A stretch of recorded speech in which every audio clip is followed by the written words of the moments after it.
Il y a des profs qui m'ont dit qu'ils faisaient avec ChatGPT l'appréciation de Louise. Mon cœur de... Je suis tellement anti-ChatGPT. Moi aussi. Bon, en plus, meuf, j'ai appris combien de kilos, j'ai fait dire kilocalories. Kilowattheure d'énergie, ça prend, mais je suis là, mais... Bonjour les babelites, ça fait plaisir de vous voir. Regardez ma nouvelle coupe, je suis trop contente. Louise a réalisé mes rêves de... je sais pas ce que je voulais un peu, je sais pas, c'est même pas pour faire un faussette, mais avoir un brushing des années 60. Ouais, 70. 60.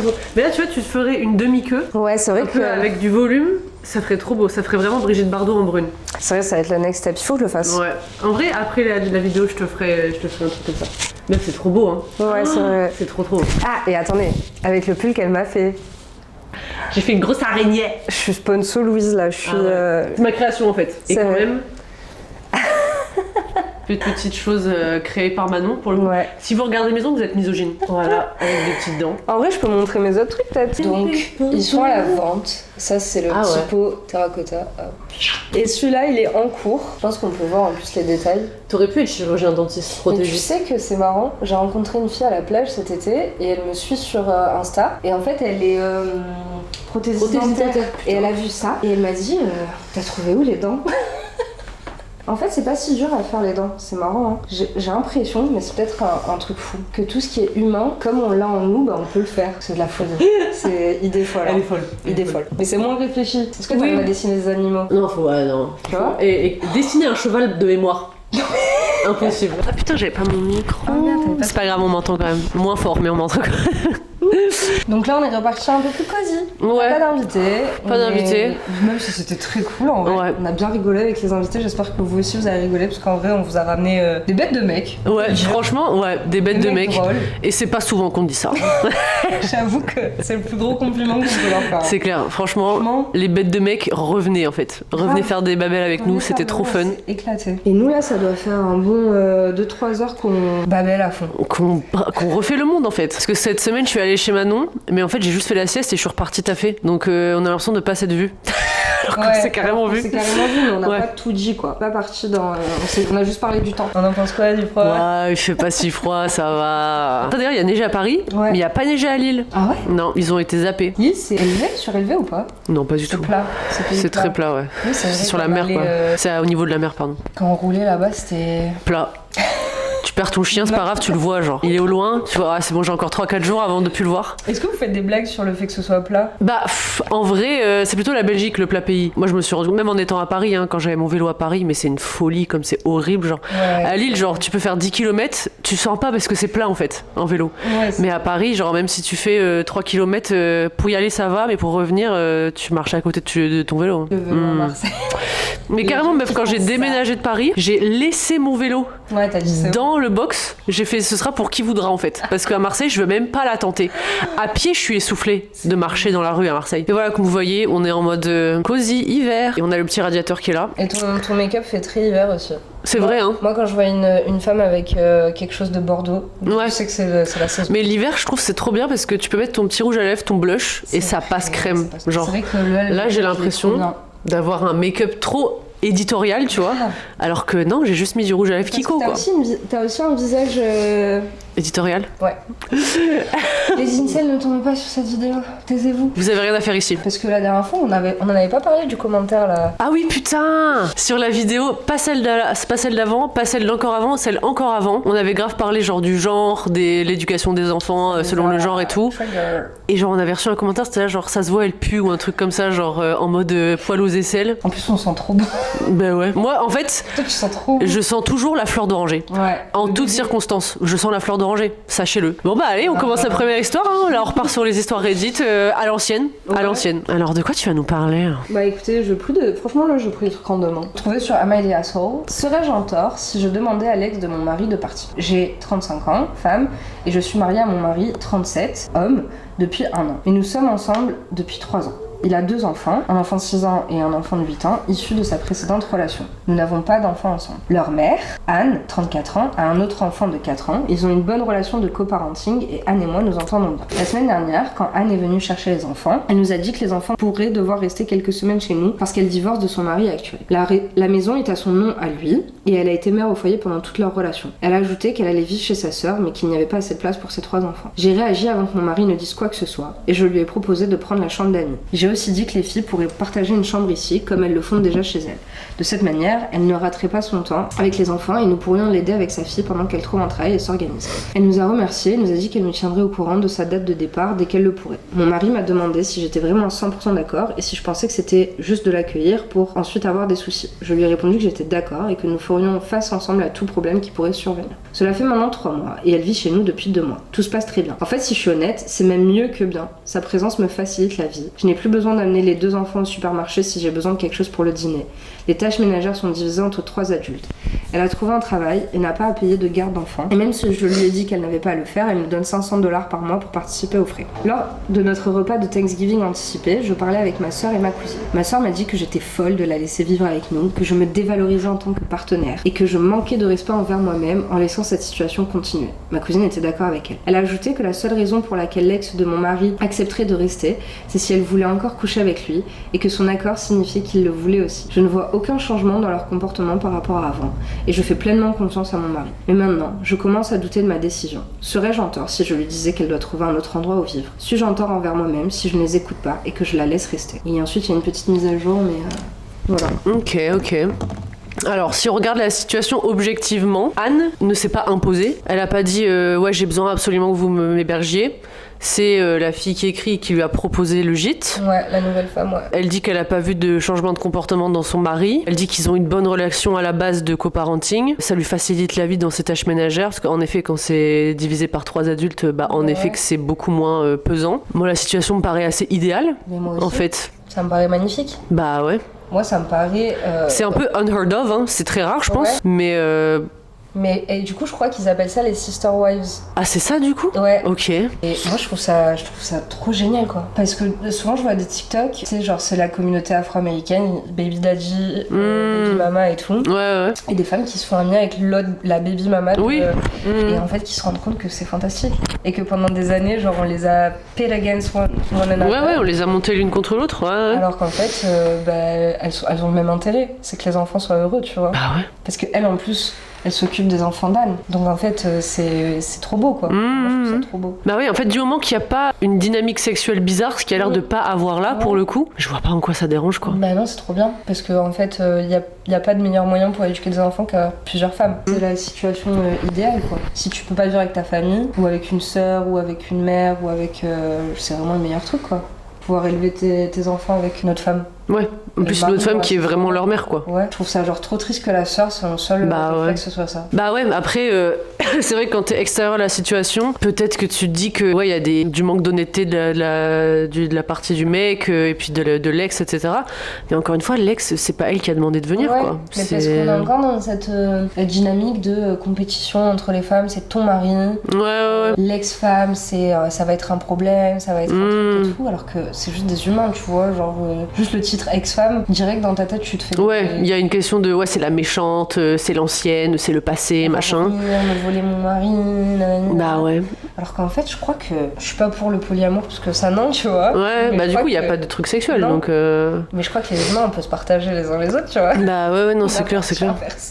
Moi, je trouve que c'est une belle histoire. Et du coup, son update à elle, qui est assez intéressante, c'est merci à tous pour vos commentaires. Vous avez raison. Ce n'est pas la première fois que je laisse ma grande sœur semer le doute dans ma tête. Je lui ai envoyé un message pour lui dire que ma vie de famille ne la concerne pas et que si elle ne fait pas confiance à l'homme dans sa vie, il devrait se concentrer sur ses propres problèmes. Merci pour cette piqûre de rappel. Anna rigole bien des commentaires sur les Sister Wives. Passez une bonne soirée, de joyeuses fêtes à tous.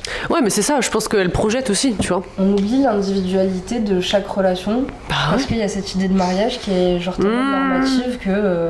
C'est vraiment un pattern qui est surexploité en Occident, en tout cas dans les médias, etc. C'est genre, l'ex-femme est automatiquement méchante, le mari actuel est automatiquement, entre guillemets, faible, même si c'est pas le bon mot, mais faible et veut forcément coucher avec son ex-femme. Enfin, tu vois, genre, c'est toujours des trucs... ouais, c'est ça, des trucs un peu des schémas toxiques, tu vois, qui sont pas à généraliser peut-être. Bah ouais, parce qu'en fait le coparenting ça peut grave marcher quoi. Ah bah c'est sûr. Pour un enfant. Ouais, c'est clair. Avoir le plus de référents, avoir ta mère et une belle-mère, c'est trop bien. Et qu'elles s'entendent bien surtout. Ouais. C'est ouf. Moi j'ai ce truc là un peu parce que mes parents ils sont séparés.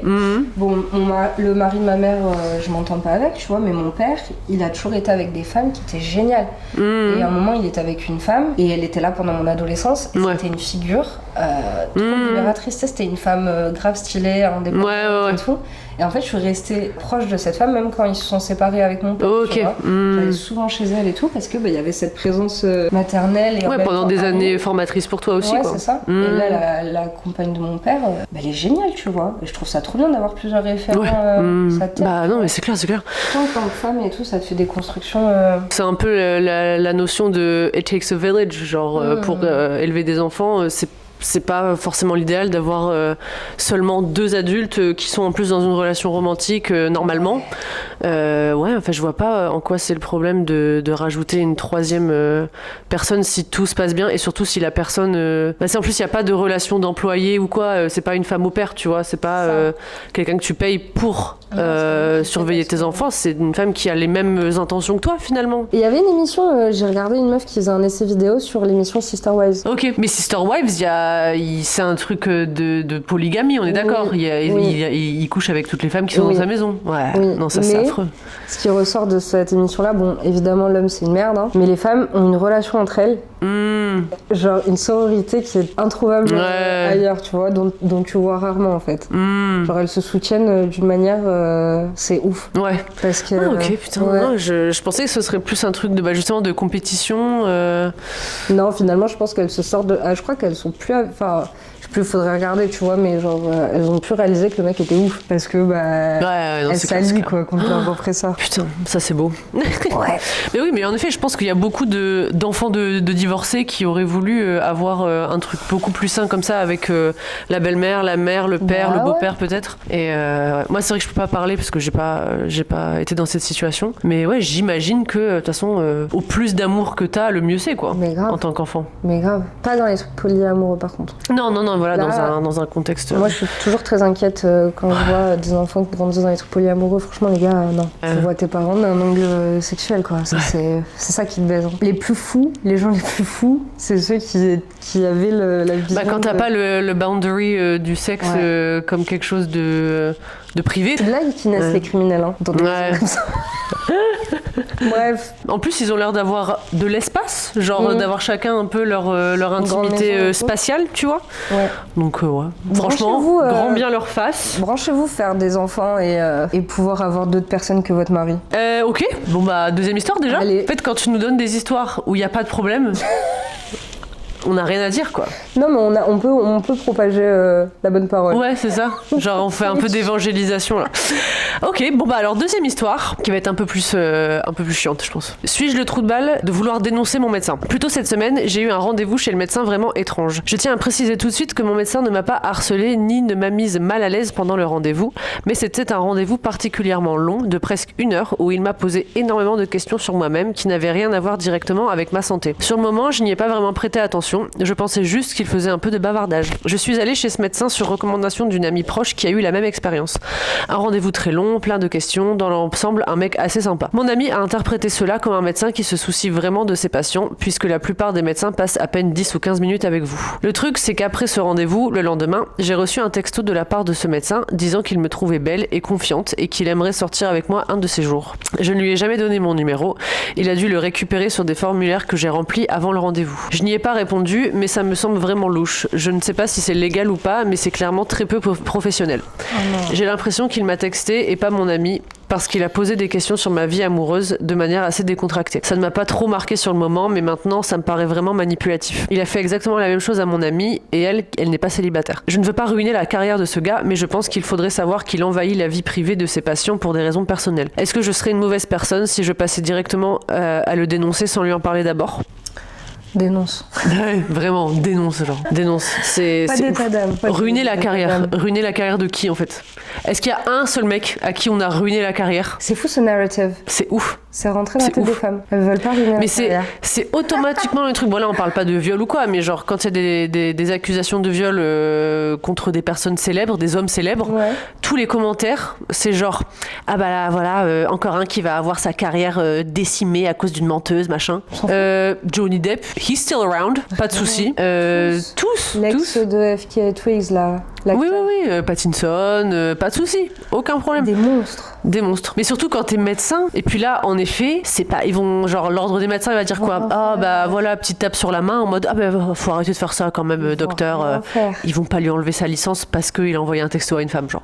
C'est impossible. Comment ça s'appelle? Des chiropracteurs. Ah ouais. Des trucs, mais ça, c'est pas des médecins. Hein. Non, mais justement, il y a des chiropracteurs qui font des trucs. Ah ouais, non, mais à des enfants et tout, genre. Ouais. C'est trop grave. Mais moi, j'avais vu. Et ils sont là. Je crois que c'était un TikTok que j'ai vu.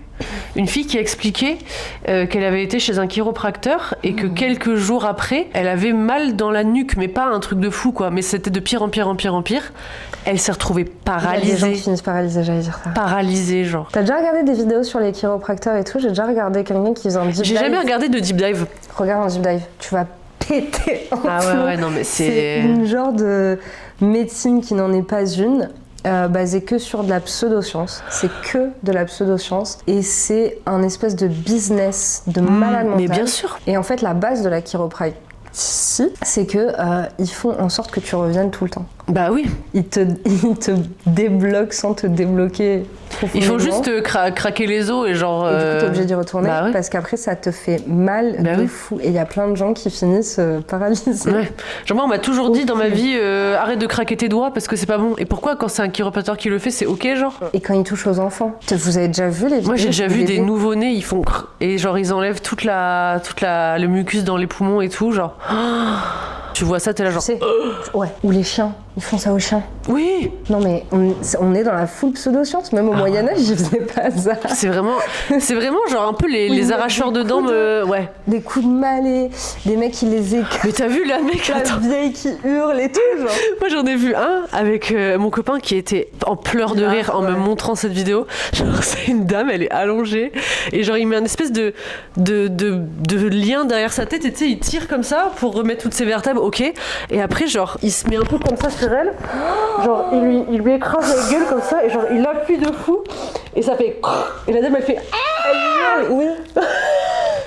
Et ça va, c'est genre il lui a malaxé la gueule et le nez mais plié et tout, genre tu vas pas me dire tu vas pas casser le nez, genre arrête. Elle est morte cette femme.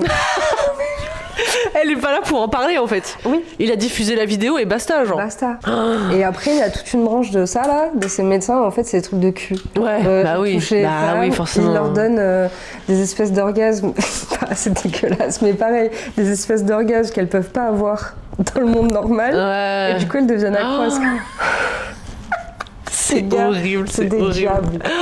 Mais en France, du coup, c'est. Diables, hein. Voilà, c'est ça. Moi, je me dis, est-ce que ostéo. Moi, je pensais qu'un ostéo, c'était un médecin, meuf. Non, c'est des diables aussi. C'est un truc de fou. Mais moi, j'allais souvent, en vrai, chez l'ostéo quand j'étais petite, à cause de ma scoliose. Oui. Et genre, j'ai jamais eu l'impression de pas être chez un médecin. Je sais pas comment expliquer. Oui, ça a l'air médecin. Ouais. Sauf qu'il te fait des trucs bizarres. Moi, j'ai déjà eu une expérience très bizarre avec un ostéo. Ah ouais? Moi, j'ai eu un peu une expérience un peu mystique. Enfin, pas mystique, mais genre. Tu dis comment il sait ça? Physique. Ouais. Genre. J'arrivais chez. En plus, j'ai déjà raconté ça la semaine dernière à ma meilleure amie Colline, qui elle a été chez un ostéo il y a pas très longtemps, et bref, elle a eu une expérience pareille. Genre, la meuf, elle a mis ses mains quelque part, elle a fait ah, vous avez tel truc, ouais, tu vois. C'est ouf. Mais bref, du coup, j'arrive chez cet ostéo, et le jour même, le matin même, j'étais allée à un enterrement. Et j'arrive là-bas, et j'étais aussi constipée. Triste et constipée. Mais c'est. Sur le t-shirt là, triste et constipée. Et j'arrive, et c'était pour des trucs de scoliose, quoi, pour me faire mes rachis et tout. Il m'a même pas encore palpé le ventre, il me palpe juste le dos et il me dit ah vous êtes triste aujourd'hui, non, un truc comme ça, genre et pareil, genre il commence à toucher les omoplates et fait ah vous êtes très constipé et tout. Je suis là genre déjà arrête de me outer comme ça en fait, genre. Et en fait il m'a fait une manipulation et je te jure quand je suis sortie de son rendez-vous j'ai chié, genre j'étais méga constipée. Donc en vrai je pense, mais surtout que les ostéos ils vont quand même à la fac, tu vois, c'est pas genre des ils doivent faire le parcours de médecin là. Ouais, pour moi en fait ils ont pas fait les 7 ans d'études, mais ils sont quand même un peu spécialisés, genre ils ont fait un minimum parce que mais ils sont mystiques. Bah c'est ça, tu vois. Ça sort d'où ça? Bah ouais, la dernière fois que je suis allée c'était Bah justement dans un centre médical d'étudiants ostéo à Lille, tu vois, genre un truc où c'est à côté du CHU et tout, pour enlever le mucus de mes poumons et tout, genre. Je sais pas. C'est vrai que c'est de la dé. En vrai, non, quand mais je pense que ostéo, c'est moins dodgy que chiropracteur. Parce que chiropracteur, tu tapes diplôme chiropracteur en ligne et tu fais 3 heures et t'es chiropracteur. T'as des gens qui vendent genre leur business. C'est ça, genre formation en ligne. Il n'y en a pas. Ouais. C'est pas un truc reconnu par l'État. Mais oui, ostéo. Mais ostéo, c'est reconnu par l'État quand même. Bien sûr. Non, en vrai, ça peut t'aider, mais le truc mystique des ostéos, ça m'a toujours un peu. Ouais. Alors, comment vous savez ça? Bah ouais. Moi, pareil, la première fois où je suis allée à l'ostéo, il m'a mis dans un état. J'avais la tête qui tournait, j'étais genre. Ouais. J'ai pleuré. Too much et tout. Ah ouais. Ah, c'était too much. Et il m'a dit, mais vous portez trop de responsabilités sur les épaules, il y a quelque chose qui va pas. J'avais rien dit, hein, pareil. Ouais. Il m'a fait la liste de ma vie. J'avais l'impression d'être chez, tu sais, la meuf qui te lit les mains, là. Parce que moi, je suis super cartésienne, genre, tu me dis ça, je te crois pas. Mais c'est vrai qu'en fait, le corps, il porte tout, hein. Ouais, mais à quel point il peut lire ça, tu vois? Bah, je crois qu'en fait, nous, on est cons, parce qu'on se dit que notre cerveau, il est séparé de notre corps. Bah oui, bien sûr, mais je veux dire... Tu vois, encore une fois, genre, si Colline, tu regardes cette vidéo, c'est exactement la discussion qu'on a eue il y a une semaine, mais pourquoi est-ce que les médecins traditionnels, ils nous écoutent pas à ce point, alors qu'il y a des ostéos et des gens qui savent ce genre de trucs, qui te touchent là et te disent, ah, vous êtes en deuil. Ouais. Et pourquoi est-ce qu'un médecin traditionnel, tu lui dis, j'ai ci, j'ai ça, et il est clouless, genre? Parce qu'ils veulent pas parler du truc somatique, genre. C'est ouf. Alors que le somatique, c'est le truc qui nous raccroche à notre humanité. Hein. Mais je pense que dans les études de médecine, et je pense qu'en France, on est grave cartésien. On a été trop cartésien. Et je pense que dans les études de médecine, il y a ce truc-là, genre. Ils doivent voir la chose que en mode les maladies et le cerveau séparément, quoi. Mais moi, j'ai rencontré un médecin qui m'a grave aidé et qui était là, genre, mais vous savez que la dépression, c'est une maladie. C'est comme si vous étiez cassé la jambe. Oui. Donc là, il faut travailler. Parce que tu travailles jamais, genre, sur ton esprit. Genre, non, c'est vrai. Juste qu'on te donne. Mais ouais, les ostéos, je sais pas. Alors qu'en vrai, c'est grave utile, quoi. Hein. Parce qu'effectivement, tu portes tout. Et le ventre, parce que c'est ton deuxième cerveau. Bah, bien sûr. Mais dans les intestins, il y a des synapses comme dans le cerveau, genre. C'est ouf. J'ai appris ça en lisant Le charme discret de l'intestin. Ah, c'est pas mal ce genre de. Ouais. Moi aussi, j'avais lu un bouquin sur. Et apparemment, il y a beaucoup de genre. Affections mentales qui viennent d'une mauvaise flore intestinale. Il y a tout un truc, toute une chimie, genre. L'idée de dissocier ton cerveau de ton corps, je crois que c'est récent à mon avis, hein, parce que je pense que les humains, on a toujours mis le lien, quoi. Ouais, non, maintenant, c'est genre si ton corps fonctionne, vas-y, tu peux aller au travail et vivre. Et c'est ça, ouais. Si t'as 2 bras. Plus personne veut bosser de toute façon. En plus, les femmes, on est grave sensibles. Une fois par mois, t'as forcément des dingueries qui se passent dans ton corps. Bon, on a grave dévié de l'histoire principale, mais il faut dénoncer en fait. Il faut dénoncer. Et je voulais. On en parle souvent à deux. Si on a des meufs ou des personnes qui ont leurs règles qui nous regardent, qui ont vers la fin de la vingtaine, est-ce que vos règles, c'est pas de pire en pire? Ouais. Vraie question. Parce que moi, genre, mes premières règles, je les ai eues à 14, 15, je les ai eues assez tard quand même. De ce moment-là jusqu'à mes 25, aucun problème. Vraiment trop chanceuse dans mes règles, genre pas trop de douleur, pas trop de flux, etc. Mais j'ai l'impression depuis que j'ai 25, là j'ai 28 actuellement, c'est de pire en pire, genre des symptômes hyper sombres, mentaux une semaine avant, des douleurs affreuses, pas d'énergie, la chiasse, enfin des trucs affreux, tu vois. Et Manon, c'est pareil. Ah ouais. Là, de pire en pire, on dirait. Abominable. Ouais, de pire en pire. Mais ce que j'aime pas, c'est quand tu vas au médecin, ils te disent prenez pas la pilule. Parce que c'est facile. Bah oui. T'as ces symptômes-là, ils vont te faire prendre la pilule. Ouais, non, désolé, j'ai donné déjà. Ce que j'ai fait, mais là, franchement, je préfère me battre. Hein. Ouais, non, c'est clair. C'est pas possible. Mais du coup, notre conclusion à nous, c'est en fait, plus t'attends dans la vingtaine, plus ton corps te punit de pas avoir de gosse. Et du coup, plus ton corps essaye de te tuer parce que ton corps se dit, bah, de toute façon, elle aura pas de gosse, donc autant qu'elle survive pas, tu vois. Nous, c'était notre explication. Ouais, on va dites-nous ce que vous en pensez. Là, souvent, je parle à des femmes qui ont eu des hystérectomies. Hystérectomie. Ouais. C'est grave, t'entends. Et moi, à quel point je remets en question toute ma vie dès que je suis une semaine avant mes règles, en fait. Ah non, mais c'est. Moi, là, j'ai passé 3 jours, diarrhée constante, envie de tout changer. Ah ouais, mais c'est ça, meuf. Genre, je regarde mon copain dans les yeux et je me dis, il sert à rien. Je le hais. Je veux retourner chez mes parents. Je veux aller me mettre dans mon lit, dans ma chambre d'enfance. Je veux être un enfant. Et je veux jouer au Barbie, genre, et devenir chanteuse, genre. Mais la tristesse que ça t'apporte, c'est ouf, genre. C'est terrible. Alors que t'as beau bosser et tout, d'être la meilleure personne, trop bonne humeur. 3 semaines par mois, t'es là, genre. Yeah. Et en fait, il suffit de une petite hormone imbalance et t'es down in the gutter, genre. Oui, de toute façon, on va aller au médecin, on va aller faire les trucs et tout, parce que je disais, on n'a qu'à aller au gynéco. Mais qu'est-ce qu'elle va nous faire? Elle va nous dire il faut rétablir le truc hormonal. Bah oui, mais ça veut dire quoi déjà? Mais moi non, je veux pas. Hein. Ah oui, tu veux dire pour la pilule? Ouais. Ouais, c'est bon. Moi je veux pas. Et là, j'ai fait des kystes au sein et tout, ça y est, je vais pas reprendre la pilule, stop. Jamais de la vie. En fait, on nous gave tellement de trucs. Ok, je suis pas médecin, évidemment. En fait, j'ai l'impression que la plupart des traitements médicamenteux qu'on nous propose, j'ai l'impression que c'est pour traiter rien de concret, juste gagner du temps. Tu vois ce que je veux dire? On dirait que c'est juste des trucs palliatifs en fait. Oui, c'est ça. Donc bon, ça sert à quoi? Je vais finir par devenir folle avec la pilule aussi, quoi. Bah oui, c'est ça. Ça va d'une autre manière. En fait, ils veulent juste, tu vois, t'assainir, genre. Moi, je suis grave anti-psychiatrie et tout. Je pense que ça va avec. Hein. Ouais. De toute façon, comment on peut appeler ça? La science des femmes et de leurs hormones, ça a toujours été ultra misogyne. Enfin, l'hystérie Mais bien sûr. et la psychiatrie, c'était pour nous enfermer, nous faire taire. Mais Hein. bien sûr. Tu l'avais lu de Yellow Wallpaper? Non. Ça te dit un truc? J'ai pas lu. Ça, c'est un bon bouquin sur une femme, justement, qui avait des...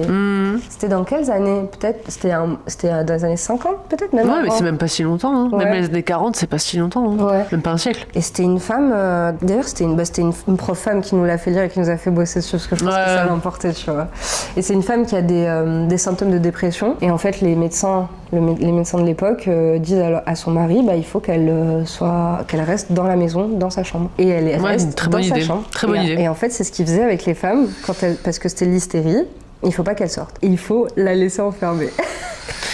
Et en fait, dans sa chambre, il y a ce papier peint jaune avec des motifs. Et c'est sa seule vie, c'est de regarder ce qui se passe et de converser avec le rien, en fait. Parce qu'elle devient plus rien. Ouais, non, mais de toute façon, Donc moi, même si c'est une femme gynéco qui me dit prends ça, bah non. on parlait de quoi à la base? Mais oui, non, c'est ça, c'était la meuf qui se demandait si elle devait dénoncer son médecin. Ouais, on n'y est pas du tout. Hein. En fait, moi, ce qui me saoule, c'est qu'il y a beaucoup d'hommes qui comprennent pas que ça, c'est plus qu'une micro-agression, en fait. Genre, à quel moment tu vas voir un professionnel de santé, t'es là, tu lui racontes littéralement tout ton historique de santé, de ta vie, de tes émotions, de tes mots, etc. Ça veut dire, en gros, être hyper vulnérable. Et après, on t'envoie un message pour te dire, t'es trop belle, t'es trop confiante, machin et tout. Pardon, mais c'est pas ton rôle, en fait, genre. Et après, on nous dit, les femmes, oui, il faut faire confiance aux médecins et tout. Comment tu veux faire confiance à des médecins comme ça, genre? On réduit tout le temps. Enfin, genre, pareil, genre, je pense qu'il y a beaucoup de meufs un peu radicales comme nous qui pensent que les hommes dans les domaines féminins, genre de gynéco et tout, ils ont rien à faire là, je suis désolée. Même si c'est pas une question de mec qu'il est creepy ou quoi, juste un homme peut pas avoir une empathie et une compréhension d'un corps féminin comme une femme en fait. Non. Enfin genre la dernière fois que je suis allée chez un gynéco, je lui ai dit que j'avais mal au col de l'utérus pendant les rapports. Il m'a dit quoi? Et comment vous savez que c'est le col de l'utérus? Parce que j'en ai un depuis 28 ans, genre. Bah, tu vois, c'est ce genre de truc. Infantilisant. Infantilisant de fou. Infantilisant de fou. C'est ouf. C'est trop chiant. Faut juste que j'aille faire pipi. Je disais quoi? Ah ouais, et je voulais dire un dernier truc sur ce truc de... Parce que je sais très bien que le mec lambda, ça va pas le choquer qu'un médecin envoie un message de date à une patiente. C'est qu'en fait, le problème vient du fait que, du coup, ça veut dire que ton docteur te voit pas comme une patiente, il te voit comme une femme. Mais bien sûr. À bague en fait. Ouais. Et c'est trop grave. C'est trop grave. Qui peut te protéger en tant que femme. Il n'y a rien qui peut te protéger de ce crossover des boundaries. Il n'y a aucun statut ou si peut-être quand t'es quoi, bibliothécaire. Ou femme achat, c'est le seul truc qui te protège. Non, mais tu vois. Oui, quand t'es pas baisable, quoi, voilà. En gros. Il faut te construire une identité de personne qui est pas baisable. Sinon, on s'en fout. C'est ça. T'es la prof, t'es la patiente, t'es la... Peu importe. Peu importe ton statut. Si t'es belle ou si tu plais à la personne professionnelle qui est censée être professionnelle, bah tout de suite t'es plus considérée comme ton rôle que tu devrais être. Avec des élèves, ah oui, carrément.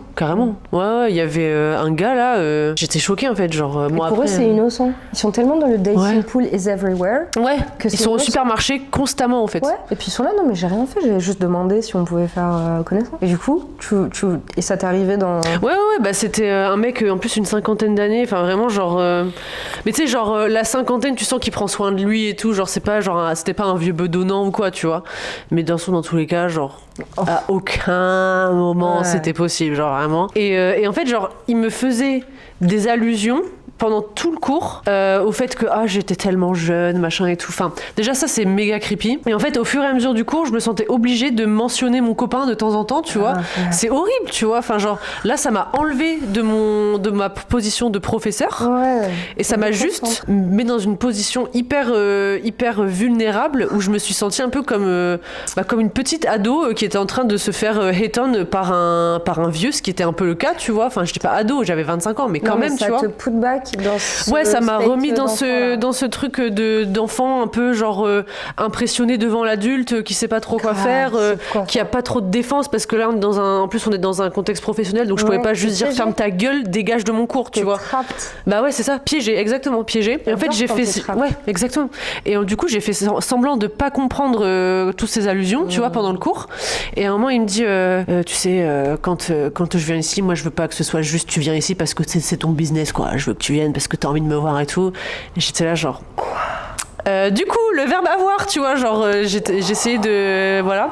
Et à la fin du cours, il m'a demandé mon numéro. Il m'a dit donc t'as un numéro et tout. Bon, c'était en anglais et tout. C'était un prof de FLE, c'était un cours de FLE pour un mec étranger. Et donc il passe en anglais. Déjà en fait tout le cours il m'a parlé anglais. Ça m'a trop saoulé parce que du coup il respectait pas du tout les consignes ni quoi que ce soit. Et donc il finit le cours en me demandant mon numéro et je lui ai dit si j'ai des devoirs à vous envoyer, je vous les enverrai par mail. Très bien. Un truc comme ça, tu vois. Et vraiment il m'a regardé de haut en bas. Il a fait ok. Ah ouais, genre c'est une attaque. Ouais, genre vraiment il était attaqué de ça, tu vois. Et bon, heureusement ça va, mais j'ai directement, quand je suis sortie du cours, j'avais une gueule déconfite et mon manager, qui est aussi un mec d'une cinquantaine, mais beaucoup plus dans le respect des femmes, normal du coup, sans l'encenser quoi. Et je lui ai expliqué ça, il m'a dit ok, tu l'auras plus jamais, on le mettra avec d'autres profs. Et du coup ils l'ont mis avec l'autre prof de FLE qui est une femme dans la quarantaine, aucun problème. Aucun problème. Toi, une petite et carrément il était allé dire à ma boss que Louise elle est incompétente, Louise machin. Donc heureusement que j'ai ouvert ma gueule en fait, parce que sinon il aurait pu me faire perdre mon taf, genre incroyable. Je suis encore énervée. Ouais, mais je suis énervée pour toi.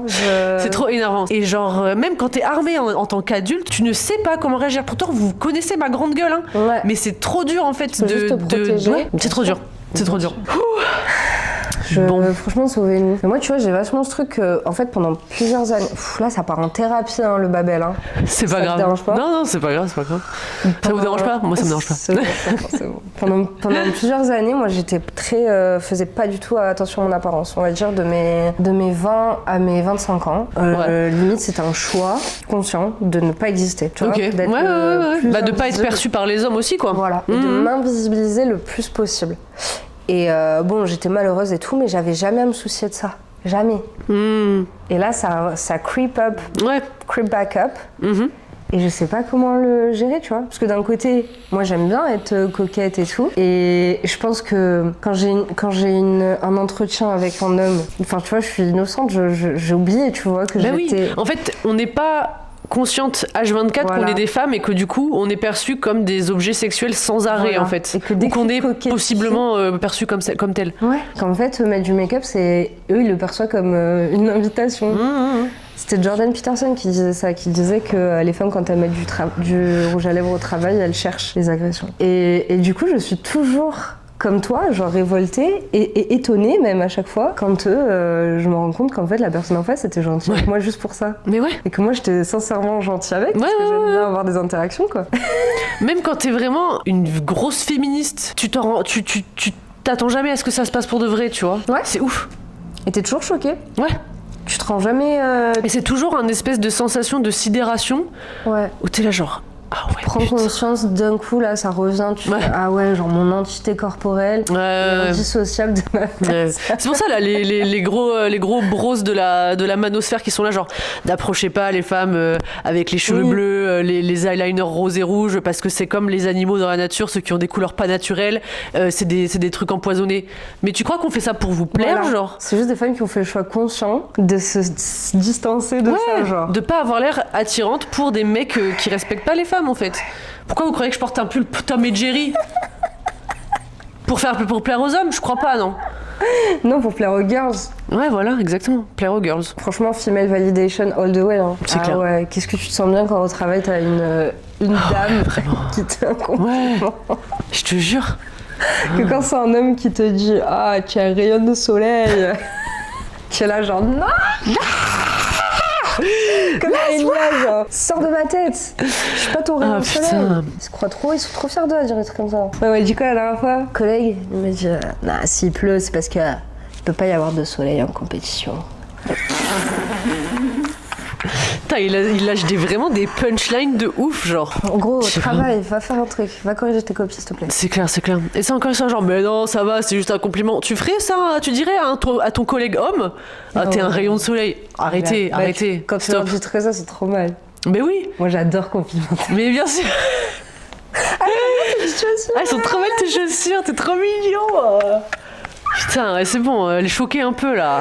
Il faut grave les choquer. Non, mais en vrai, c'est ça l'histoire, c'est qu'il faut grave les choquer. Ah ouais, maintenant qu'on a rien à foutre, ouais. Dès qu'on peut, il faut les choquer grave. Alors là, on a eu une situation lundi là. Ah ouais. On va pas rentrer dans les détails, mais là, on va redevenir misandre. La misandrie qui n'est pas l'inverse de la misogynie. Oui, non. Qui est juste un mouvement en réaction de la misogynie. Et c'est très important de faire la nuance. Mais je sais pas, tu penses qu'il faudrait pas expliciter un peu plus cette idée? Genre donner un peu une définition parce que... Comme on l'aperçoit là? Ouais. Ok. Ouais, parce que c'est ça, on disait que la misogynie, c'est un système établi qui découle du patriarcat. Le système d'aujourd'hui, c'est le patriarcat. Oui, bien sûr. Et donc en fait, les femmes, on n'est pas libre, tout simplement. Dans tout ce qu'on fait, dans tout ce qu'on envisage, on est toujours perçu dans le spectre du patriarcat. Dans le spectre d'être une femme, quoi. C'est ça, on est toujours ramené à ça. Et du coup, la misandrie, c'est juste la réaction à ça. Et en fait, c'est pas une réponse, c'est pas on est né en détestant les hommes ou oui, c'est ça, exactement. On se convainc qu'il faut détester les hommes parce que surtout un homme devient misogyne parce que c'est le système qui lui a dit de faire ça, et il devient encore plus misogyne quand il se fait rejeter par une femme ou quand je sais pas, une femme lui a dit qu'il avait des trous dans sa barbe, j'en sais rien. Alors que nous on devient misandre quand on se fait tuer, quand on se fait violer, quand on se fait pas assez payer au taf par rapport à un homme, enfin tu vois, des trucs un peu genre life threatening. Tu vois. Parce que c'est limite une réponse, une évolution. Ouais, c'est ça. C'est une évolution, c'est un peu comme si t'étais un animal. Et puis c'est aussi cette logique de l'opprimé peut pas être oppresseur. Ben c'est ça. Parce qu'il y a beaucoup de mecs qui utilisent le terme misandrie comme si on opprimait les hommes. Mais non, en fait. On peut pas être comme dans, je vais pas faire un parallèle avec le racisme, mais genre une personne noire pourra jamais opprimer une personne blanche dans un contexte racial. Bien sûr que non. Peu importe la dynamique. De toute façon, si tu regardes, à un moment j'avais commencé à lire Camus qui a fait un essai, c'est L'homme révolté. Et en fait, à chaque fois qu'il y a eu des gens qui ont récupéré leur liberté, ils sont passés par des systèmes mais bien sûr radicaux, parce que c'est forcément, t'es obligé de déconstruire et te faire croire que la libération ça peut être démocratique, c'est faux, c'est de la propagande, ça ne l'est jamais. Tu n'auras jamais ta liberté en pactisant. Oui, pour la paix civile, quoi. Non, ça n'existe pas. En fait, à chaque fois que tu pactises et que tu concèdes à l'agresseur, tu laisses le status quo du patriarcat. Exactement. Si tu veux le détruire, on peut pas travailler ensemble. On peut pas. Non, c'est sûr. Il faut s'organiser entre nous contre ça, genre. Sinon, tu peux pas concéder.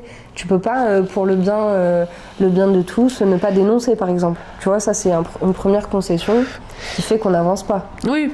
Parce qu'ils sont encore en train d'essayer de nous laver le cerveau à l'inverse. Genre le truc de dire, oui, mais toutes ces accusations, ça amoindrit les vrais viols. Tu vois, par exemple, Gisèle Pellico... Comme s'il y avait des vrais et des faux viols, quoi, déjà. Super. Gisèle Pellico, ça a grave été utilisé en mode, ça, c'est un vrai viol. Donc, toutes les femmes qui parlent de vos petites agressions, de vos petits machins et tout, ce que vous faites... Il y a une hiérarchie, quoi. Ouais, et ce que vous faites, ça amoindrit les vrais cas. C'est un peu Pierre et le loup. Ouais, bien sûr. C'est l'argument grave fallacieux de tu peux pas dénoncer un truc parce qu'il y a des trucs plus importants. Alors que non, justement, plus je dénonce... Bah oui. Et c'est ce qu'elle dit, en plus. Mais oui, bien sûr. Et elle le dit, son message à elle, c'est ça. Oui, et en plus, elle a vraiment conscience qu'elle est, entre guillemets, la victime idéale. Parce que ça aurait été une femme non blanche, une femme plus jeune peut-être, une femme d'un milieu social différent. Ça aurait pas fait autant de bruit. Hein. Donc vraiment, cette femme, elle est vraiment consciente de tous les tenants et tous les aboutissants sociaux de ce qu'elle a accompli dans ce procès. Et vraiment, genre, même tu vois, le truc du nom, je comprenais pas pourquoi elle voulait garder le nom Pellico. Parce que c'est le nom de son agresseur, c'est le nom de son mari, tu vois. Et en fait, elle a dit, parce que je veux pas que mes petits-enfants qui portent ce nom se disent j'ai le nom d'un agresseur. Elle dit je veux que mes petits-enfants, elles portent le nom d'une battante et de la victime qui a réussi, genre. Et là, tu vois... T'en as qui auraient pas eu les... Ouais. Tu vois, la femme révoltée. Ah oui, complètement. Tu vois ce que ça te fait. Et il y a des parallèles que j'ai envie de faire, mais je vais pas les faire sur Babel parce que je vais pas les faire. Mais toutes les populations qui sont révoltées ont un truc en eux, mais de combat. Ouais. C'est un combat. C'est pas juste des idées, c'est pas juste. C'est pas soft. Il n'y a pas de softness, de féminité. Enfin, tu vois. Encore une fois, ce truc de féminité, la douceur, la concession, le fait de savoir s'exprimer, machin et tout. Non, c'est un combat. C'est mieux. Tu vois, c'est vraiment une terminologie de guerre, quoi. C'est pour ça que quand ils ont repris que la commodification du féminisme par les pop stars ou les corporations et tout, c'est le pire truc qui a pu exister. Vraiment. Parce que c'est juste devenu un mot, tu vois. C'est un truc un peu cute, mais oui, un bien peu sûr. girly, un peu. C'est pas cute du tout le féminisme. Non. Genre les féministes qui se sont battues pour nos droits, c'était des terroristes. Les suffragettes, c'était des terroristes. Mais bien sûr. Et il y a que comme ça qu'elles ont eu des trucs. Ce que Manifesto là, c'était une terroriste aussi. Ouais, c'est clair. Enfin, c'est forcément. C'est anarchiste. C'est pas un truc qui se fait. C'est bien d'écrire des livres, hein. Mais après il faut se battre tous les jours, quoi. Et après, bon, nous, on n'est pas des grandes militantes, mais en tout cas, je pense que dans nos actions de tous les jours, on peut le faire, quoi. Oui, bah c'est clair. Après, ce qui est dur, c'est de se confronter à eux, quoi. Parce que c'est dangereux. Ouais, les gars. Allez, vas-y. Troisième histoire, c'est bon là. Alors, troisième histoire. Plus rien à voir là. Remettez-vous. Moi, je me remets là. Putain, en plus après, il faut que je corrige les copies et tout. Tu vas le faire. Suis-je en tort de ne pas rendre le chat que j'ai adopté à son ancien propriétaire qui avait immigré et m'a récemment contacté pour le récupérer. J'ai sauvé ce merveilleux chat Scottish Fold de 3 ans nommé Kenai, qu'il a maintenant 5 ans, d'une famille chez qui son propriétaire l'avait laissé avant de partir. Cette famille avait 12 chiens, dont la plupart étaient de taille moyenne. Lorsque je suis arrivée chez eux, le pauvre chat était confiné dans une pièce où les chiens ne pouvaient pas l'approcher car ils craignaient pour sa sécurité. Ils m'ont expliqué qu'ils n'aimaient pas particulièrement les chats. À ma grande surprise, ils m'ont proposé d'adopter Kenai car ils savaient que je venais de perdre mon propre chat à l'époque. Avant d'accepter cette généreuse offre, j'ai demandé où était le propriétaire. Ils m'ont dit qu'ils n'avaient pas pu emmener Kenai avec lui en immigrant, en déménageant, car cela dépassait son budget. Ils m'ont aussi assuré qu'ils ne rendraient pas Kenai à son ancien propriétaire car celui-ci leur avait clairement donné le chat et qu'il comptait me le confier. En fait, il avait adopté le chat d'une autre personne qui avait aussi déménagé. Ah, ok. C'est un chat adopté. Oh. Maintenant, 2 ans plus tard, l'ancien propriétaire m'a envoyé un message pour me dire qu'il comptait récupérer Kenai. Il savait que j'avais pris soin de lui, mais n'avait jamais pris la peine de me demander de ses nouvelles ou de participer aux frais. Vaccins, vitamines, machin, s'il avait l'intention de le reprendre un jour. Voici le problème. Je me suis énormément attachée à Kenai, je l'aime et je ne peux pas supporter l'idée de le perdre. J'ai peur qu'il emmène Kenai avec lui dans son nouveau pays. Je l'ignore donc et je laisse ses messages en non-lu. Je ne lui donnerai pas ma nouvelle adresse pour qu'il ne puisse pas s'approcher de ce petit trésor. En mars, j'ai même adopté un compagnon pour Kenai afin qu'il ne se sente pas seul lorsque je suis au travail. Alors Edith, suis-je une mauvaise parent chat? Non. Bah non. Hein. Moi je pense que non. En fait quand je l'ai vu aussi cette histoire, j'ai pas lu mais j'ai juste vu le titre et en fait je m'étais dit ouais bah c'est certainement un truc de oui les gens avaient pas pu l'emmener tout de suite parce qu'il devait partir du pays machin mais qui comptait le reprendre après. Mais là clairement pas. Enfin genre. Bah ouais tu peux pas le récupérer. Surtout si la famille avant avait jamais demandé des nouvelles, avait jamais participé à des frais et tout. Bah désolé mais c'est ton chat. Hein. Bah oui. Enfin... Tu peux pas le récupérer. C'est grave dur comme décision de laisser ton animal. À moins que avant, enfin genre pendant la passation du chat entre guillemets, ils aient vraiment fait comme un contrat explicite du coup en mode de, bon bah d'ici 2-3 ans on le récupère parce qu'on l'aime machin et tout. Mais là clairement enfin c'était pas. Bizarre, genre le chat il était en trop. De toute façon normalement quand c'est ta bête, tu concèdes, enfin t'acceptes qu'il sera mieux ailleurs. Quoi. Bah oui. Il est plus à toi, tu vois. Il faut pas. Moi j'ai laissé mon chien, tu vois, c'était une décision horrible. Mais dans ma tête c'est mon erreur. Jamais j'essaierai de retrouver, de recontacter et tout. Un animal c'est enfin voilà. Puis là le chat il a déjà été ballotté 3 fois quoi. C'est ça. Pour eux, c'est trop compliqué de comprendre tous les paramètres. Bien sûr. Il faut juste du confort et le plus de calme possible. D'aller balloter un animal de droite à gauche et tout. On avait récupéré une chienne, Lana du coup, ma première chienne. On l'avait récupérée à quelqu'un qui l'a ballottée de droite à gauche, tu vois. Et pareil, qui prenait jamais de ses nouvelles une fois qu'elle était adoptée et tout. Si un jour il est arrivé en mode ah ben je la récupère, mais pas possible. Bah non. Ça fait genre, elle a 12 ans, enfin, pas possible. Genre, elle veut juste se reposer, genre c'est trop stressant pour un animal, le temps qui s'adapte. Et en plus, elle avait mis du temps à s'adapter à la nouvelle vie avec nous, genre. Je crois que pendant moins de 2 ans. Non mais les gens ils croient que les animaux c'est des objets, genre. Bah ouais. Genre c'est comme un bibelot que tu poses sur la table et t'as envie de l'avoir, il y a aucune émotionnalité dans le geste. C'est ça. Moi là voilà, tu vois, je sais ce que j'ai fait et tout, j'ai pas pris une bonne décision. Et des fois je me dis ça manque d'avoir un animal à la maison, mais je le ferai pas. Parce que c'est bon, maintenant j'ai capté. Oui, bah oui. C'est une fausse bonne idée, parce que t'as besoin de confort, Ouais. mais tu sais jamais. Enfin, moi je sais que tu l'as fait dans les règles de l'art aussi. Oui, ça va. Mais tu l'as fait via un organisme, etc. Oui. Mais là, j'irai pas reprendre un chat, même si j'en ai envie. Bien sûr. Vois, genre, je sais que je suis pas capable. Et je pense qu'il y a beaucoup, effectivement, comme c'est vu comme un objet, un truc que tu peux consommer facilement. Et moi, ça m'a toujours, même quand j'avais le chien, c'était toujours un questionnement de fou pour moi de le business des animaux. Ouais. Mais t'as vu qu'il existe aussi, je sais pas si ça rentre dans le prisme de problèmes mentaux, tu vois, de problèmes de personnalité, mais des gens qui hoardent, je sais pas comment on dit, qui accumulent les animaux, maladie, tu vois. Ouais. C'est une maladie. Ça, ouais. Bah ouais, il y a beaucoup de personnalités influenceurs et tout qui sont des animal hoarders. Ouais, genre. C'est vrai. C'est ouf. T'as déjà vu des rescues dans des maisons d'animal hoarders? Mais des dingueries, genre 40 chiens, 25 chats, tous émaciés, avec des cacas partout, enfin des trucs de fou. Hein. Là en plus, j'ai l'impression que c'est un peu ça. Comment ça, t'as 12 chiens, genre? Ouais. C'est du hoarding, c'est de l'accumulation d'animaux. Pourquoi t'as besoin de... C'est impossible, mais c'est comme 12 enfants. Enfin, genre, tu peux pas t'occuper de 12 enfants de façon t'as pas l'amour legit. Enfin, genre, faut arrêter. Non, stop. c'est vrai, ce hoarding d'enfants aussi. Ouais, non. Vous êtes fous. Non, mais en plus, c'est tellement... Genre, tu parles d'amour, bien sûr, mais c'est aussi beaucoup de souffrance, tu vois. Enfin, genre, quand t'as un animal qui va pas bien, t'es balle. Imagine, t'as tous tes animaux... Putain, j'ai plus de batterie. Et même entre eux. Certes, ils vivent en meute dans la nature, mais dans une maison.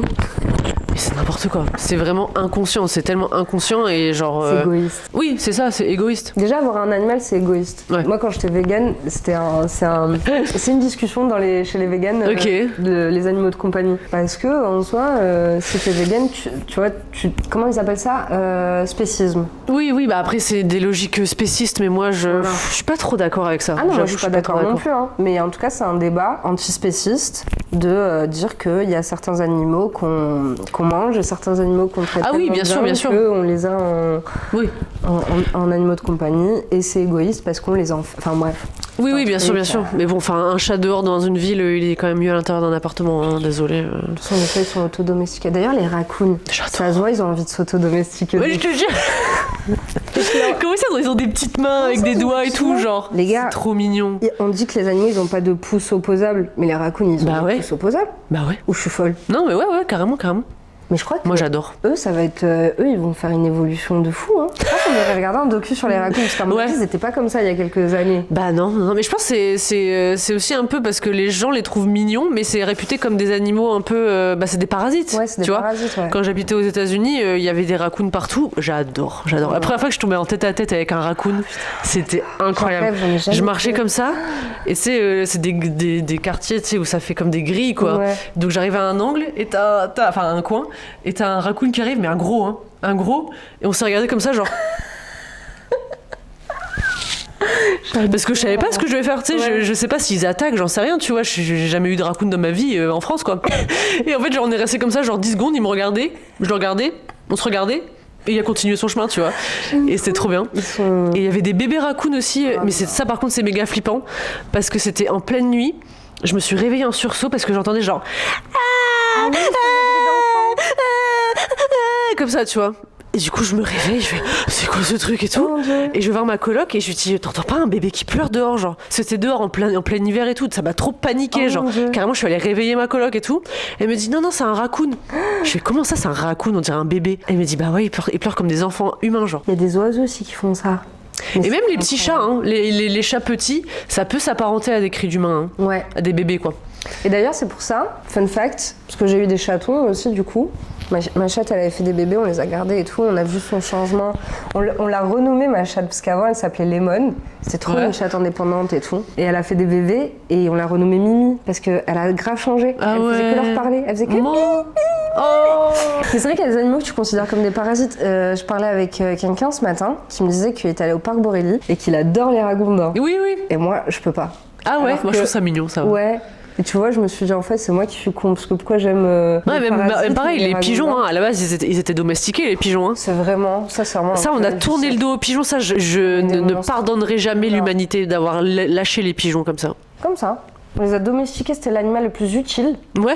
Pigeon voyageur. Le mec, il traversait des trucs de fou. Ouais. Il leur apprenait des trucs de fou. Après, on a dit non, en fait. On va les laisser manger. Même les oiseaux en général, meuf, je t'avais déjà raconté, mais je vous raconte à vous les babelites. J'avais un pote, il avait trouvé un corbeau blessé, dinguerie, un corbeau blessé dans la forêt, genre, il l'avait soigné et tout. Et l'oiseau, au bout d'un moment, il allait mieux, donc il s'est envolé, tu vois. Donc il s'est dit, bon, bah c'est tout, il s'est envolé, tant mieux, il va faire sa vie. Il revenait tous les jours à la même heure pour faire un câlin. Il se posait sur l'épaule de mon pote carrément, et genre, il lui faisait des petits câlins et tout, genre. Les corbeaux, c'est ouf. C'est les bestioles, je crois, les plus intelligentes. Ils reconnaissent ton visage des années après. Oui. Et ils parlent en plus. Mieux que nous. Ils parlent. Ouais.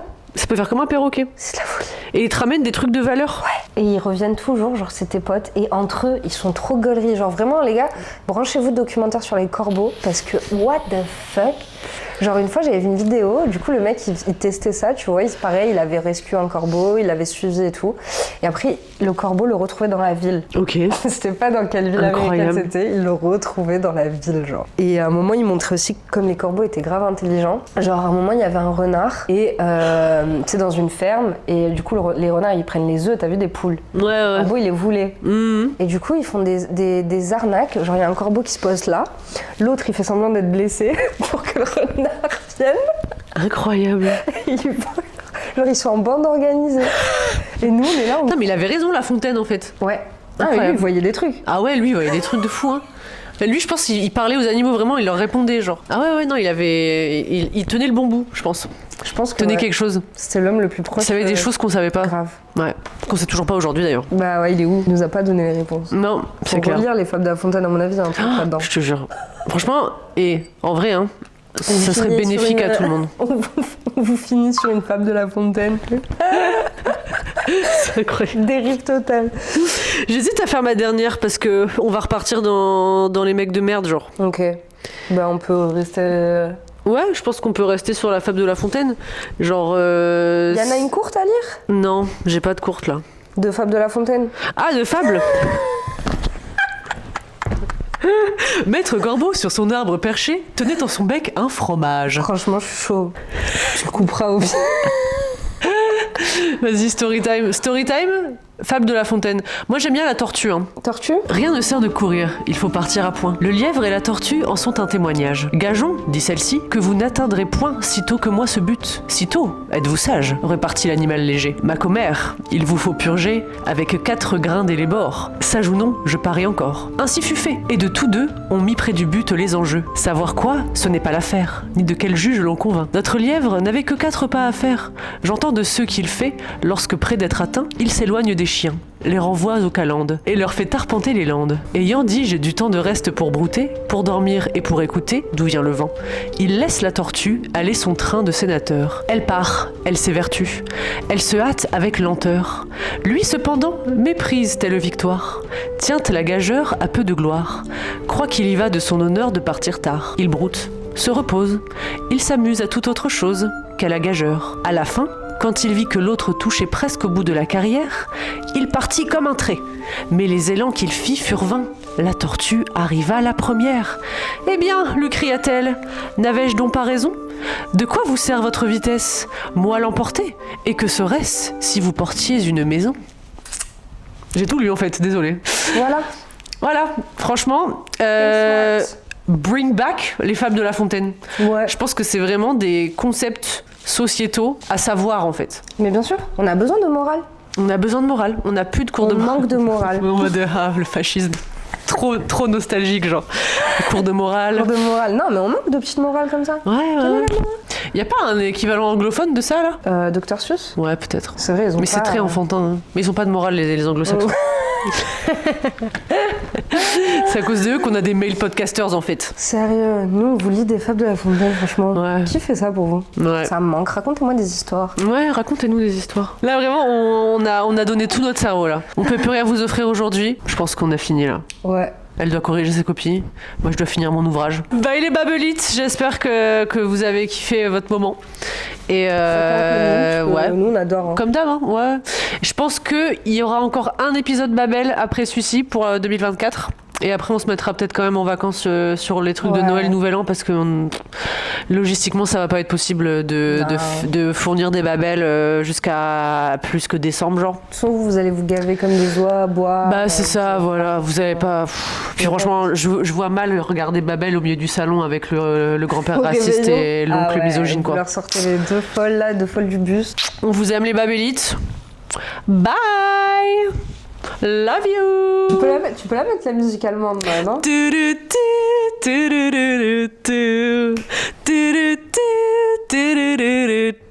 And it goes. Je pense que c'est bien, c'est l'outro. Ouais, c'est bien.